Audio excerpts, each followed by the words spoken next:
नमस्कार विद्यार्थी मित्रांनो, साईकृष्ण एज्युकेशन केअर या यूट्यूब चॅनलवर आपलं सर्वांचं स्वागत आहे. आपण बघितलं तर भारतीय राज्यघटना या विषयामध्ये जे प्रश्न मुलांनो नेहमी रिपीट होतात अशा प्रश्नांची सिरीज स्टार्ट केलेली आहे. यामधील हा पाठ क्रमांक 3 असणार आहे. यापूर्वी आपण एकूण 2 पाठ कंप्लीट केलेले आहे. ते तुम्ही बघितले नसेल तर त्यासाठी आपण बघितलं तर एक प्लेलिस्ट आहे, त्यावरून जाऊन तुम्ही ते पूर्ण बघू शकता. आता मुलांना बघितलं तर पहिला प्रश्न बघू. पहिला प्रश्नाकडे थोडंसं लक्ष द्या. प्रश्न दिलेला आहे, राज्यपालाचे वटहुकूम काढण्याचे अधिकार रिकामी जागा या कलमात दिलेले आहे. म्हणजे राज्यपालाला मुलांनो वटहुकूम काढण्यासाठी कोणत्या कलमात तरतूद आहे? त्याचं उत्तर येते बघितलं तर 213. 213 मध्ये राज्यपालाचे वटहुकूम. पुढचा प्रश्न बघू. पुढच्या प्रश्नामध्ये बघितलं तर लक्ष द्या, राष्ट्रपतीचा वटहुकूम काढण्याचा अधिकार कोणत्या कलमात दिलेला आहे? आता आपल्याला प्रश्न विचारलेला आहे, राष्ट्रपती म्हटलेला आहे. याचं उत्तर येते बघितलं तर 123 आणि 213 म्हटलं तर तो असणार राज्यपाल. थोडंसं लक्ष राहू द्या, दोन्ही बी कॉन्सेप्ट. पुढचा प्रश्न आहे, काळजीपूर्वक लक्ष द्या. विधानसभेची सदस्य संख्या जास्तीत जास्त व कमीत कमी असू शकतात. बघा, विधानसभेची सदस्य संख्या जास्तीत जास्त किती आणि कमीत कमी किती असू शकतात असा आपल्याला प्रश्न दिलेला आहे. त्याचं उत्तर आहे तुम्हाला ऑप्शन क्रमांक पहिला, म्हणजे कमीत कमी 60 आणि जास्तीत जास्त किती 500. ही एक लक्ष ठेवा. आणि सर्वात जास्त कोणत्या राज्यामध्ये विधानसभेची सदस्य संख्या आहे ही तुम्ही मला कमेंट बॉक्समध्ये सांगू शकता. पुढचा प्रश्न दिलेला आहे, खालीलपैकी भारतीय राज्यघटनेचे कोणते एक वैशिष्ट्य आहे?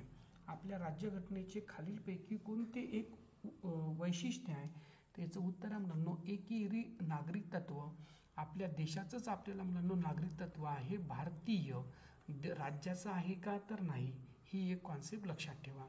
कोणते वैशिष्ट्य तर एकेरी नागरिक तत्व. पुढचा प्रश्न दिलेला आहे, काळजीपूर्वक लक्ष द्या. ग्रामपंचायतीची स्थापना घटनेच्या कलमामध्ये दिलेली आहे. राज्यघटनेमध्ये मुलांनो कोणत्या कलमामध्ये ग्रामपंचायतीची स्थापनेबद्दल तरतूद आहे? त्याचं उत्तर येते कलम क्रमांक 40. कलम क्रमांक 40 मध्ये ग्रामपंचायतीसाठी. पुढचा प्रश्न आहे, महत्त्वाचा प्रश्न आहे, काळजीपूर्वक लक्ष द्या. संविधानाच्या कोणत्या कलमानुसार 14 वर्षाच्या आतील मुलामुलींना खाणी किंवा धोक्याच्या ठिकाणी काम करण्यास बंदी आहे? म्हणजे 14 वर्षाच्या खाली जे पण मुलं मुली आहे यांना मुलांना तिथं जोखीम आहे, तिथं धोका आहे, अशा ठिकाणी काम करण्यास बंदी आहे. ही कोणत्या कलमात? त्याचं उत्तर येते मुलांना ऑप्शन क्रमांक किती 1 म्हणू किती म्हणता येणार 24. लक्षात ठेवा, 14 वर्ष 24 म्हणजे लक्षात राहायला सोपं पडते. पुढचा प्रश्न बघू, काळजीपूर्वक लक्ष द्या. बघा, भारतीय राज्यघटनेच्या रिकामी जागा कलमानुसार 14 वयोवर्षाखालील मुलांना सक्तीचे मोफत शिक्षण देण्याची तरतूद कोणत्या कलमात केलेली आहे? जे पण 14 वर्षाखालील मुलं मुली आहे यांना मुलांना बघितलं तर मोफत शिक्षणाची तरतूद कोणत्या कलमात आहे? त्याचं उत्तर येते बघितलं तर ऑप्शन क्रमांक 1 किती म्हणून आपण बघितलं तर 21. पुढचा प्रश्न आहे, काळजीपूर्वक लक्ष द्या. महाराष्ट्रात पंचायत राज कायदा या दिवशी झाला. मुलांनो बघा, पंचायत राज व्यवस्था कधी लागू झाली ही नाही विचारलेला आहे, कायदा कधी झालेला आहे. त्याचं उत्तर आहे मुलांनो 1 एप्रिल 1961 रोजी कायदा पारित झालेला आहे. आणि लागू कधी झालेला आहे? 1 मे 1962. या दोन म्हणजे गोष्टीमधला फरक लक्षात ठेवा, नाही तर प्रश्न चुकू शकतो. पुढचा प्रश्न दिलेला आहे, मुख्य अधिकाऱ्याची निवड रिकामी जागा मार्फत केली जाते. जे मुख्य अधिकारी असते मुलांनो यांची निवड कोणाकडून केली जाते? याचं उत्तर येते ऑप्शन क्रमांक 2 राज्य लोकसेवा आयोग. म्हणजे आपल्या MPSC थ्रू मुलांनो मुख्य अधिकाऱ्याची निवड होते. मुख्य अधिकारी बघितलं तर नगर परिषदेचा प्रशासकीय प्रमुख असतो. ही पण एक गोष्ट लक्षात ठेवा. पुढचा प्रश्न बघू. बघा, ग्रामपंचायतीला तामिळनाडूमध्ये काय म्हणतात? जसं आपल्या महाराष्ट्रामध्ये ग्रामपंचायत म्हणतो तर ग्रामपंचायतीला तामिळनाडूमध्ये काय म्हणतात? त्याचं उत्तर आहे मुलांनो शहर पंचायत. काय म्हणतात? शहर पंचायत. पुढचा प्रश्न आहे, रोजगार हमी योजनेचा मुख्य कोण असतो? रोजगार हमी योजनेचा मुख्य कोण असतो मुलांनो, असा आपल्याला प्रश्न विचारलेला आहे. याचं उत्तर बघितलं तर ऑप्शन क्रमांक 2 जिल्हा अधिकारी. महत्त्वाचा प्रश्न आहे. रोजगार हमी योजनेचा प्रमुख कोण असतो? तर जिल्हा अधिकारी. पुढचा प्रश्न आहे, काळजीपूर्वक लक्ष द्या. महाराष्ट्रातील जिल्हा परिषदेमध्ये रिकामी जागा स्थायी समिती व विषय समित्या असतात. महाराष्ट्रातील जिल्हा परिषदमध्ये मुलांनो स्थायी समिती व विषय समित्या असतात. कशात असतात मुलांनो, हे आपल्याला प्रश्न विचारलेला आहे. थोडंसं काळजीपूर्वक लक्ष द्या. किती असतात? तर बघा, स्थायी समिती तर एकच राहते मुलांनो आणि विषय समिती किती? 9. म्हणजे लक्षात ठेवा, 1 व किती म्हणू आपण? 9. पुढचा प्रश्न दिलेला आहे. आयुक्ताची नेमणूक रिकामी जागाकडून केली जाते. आयुक्ताची जी नेमणूक आहे मुलांनो, ही कोणाकडून केली जाते?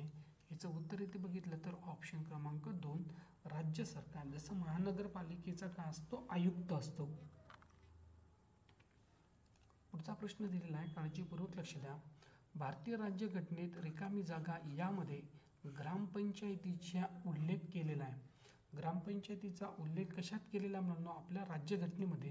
त्याचं उत्तर येते ऑप्शन क्रमांक 4 राज्याची मार्गदर्शक तत्वे. यामध्ये मुलांना आपल्याला काय होतं? या ग्रामपंचायतीचा काय होतो? उल्लेख केलेला आहे. का म्हणून ग्रामपंचायतीचा उल्लेख केलेला आहे. पुढचा प्रश्न आहे बघा, महिला पदी अधिकारावर अविश्वास ठराव मंजूर होण्यासाठी बहुमताची आवश्यकता असते. जो मुलांना महिला अधिकार म्हणजे पदाधिकाऱ्यावर अविश्वास ठरावासाठी म्हटलेला आहे, याचं उत्तर येते मुलांना ऑप्शन क्रमांक पहिलं किती म्हणू आपण? 3/4 एवढी सदस्य संख्या असणं गरजेचं आहे. पुढचा प्रश्न आहे, लक्ष द्या. बघा, राष्ट्रपतीची निवडणूक रिकामी जागा निर्वाचित सदस्याकडून होते.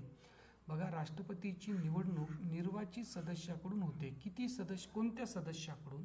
राष्ट्रपतीची म्हटलेलं आहे. थोडंसं काळजीपूर्वक लक्ष द्या. तर यापैकी सर्वच असते मुलांनो, राज्यसभा, लोकसभा आणि विधानसभा यामधले. पुढचा प्रश्न आहे, राष्ट्रपतीचा कार्यकाळ रिकामी जागा वर्ष असतो. राष्ट्रपतीचा कार्यकाळ किती वर्षाचा असतो? याचं उत्तर येते मुलांनो ऑप्शन क्रमांक 2 म्हणजे किती म्हणू? 5 वर्षाचा राष्ट्रपतीचा कार्यकाळ. पुढचा प्रश्न दिलेला आहे, काळजीपूर्वक लक्ष द्या. मार्गदर्शक तत्वाची कल्पना रिकामी जागा या घटनेवरून घेण्यात आलेली आहे. मार्गदर्शक तत्वाची कल्पना कोणत्या देशाकडून घेतलेली आहे, असा आपल्याला प्रश्न विचारलेला आहे. तर याचं उत्तर इथे मुलांनो बघितलं तर अमेरिका आणि फ्रान्स. अमेरिका व काय म्हणू आपण? फ्रान्स या देशाकडून घेतण्यात आलेली आहे. लक्षात ठेवा मुलांनो, मार्गदर्शक तत्वाची संकल्पना. मार्गदर्शक तत्वाची संकल्पना.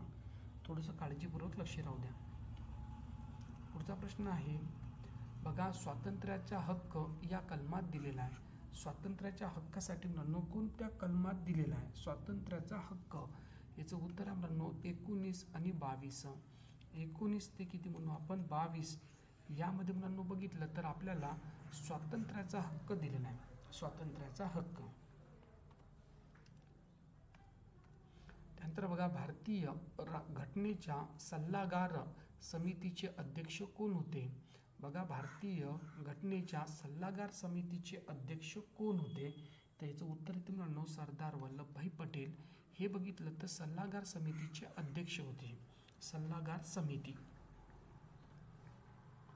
पुढचा प्रश्न दिलेला आहे बघा, स्वतंत्र भारताचे पहिले गव्हर्नर जनरल कोण होते?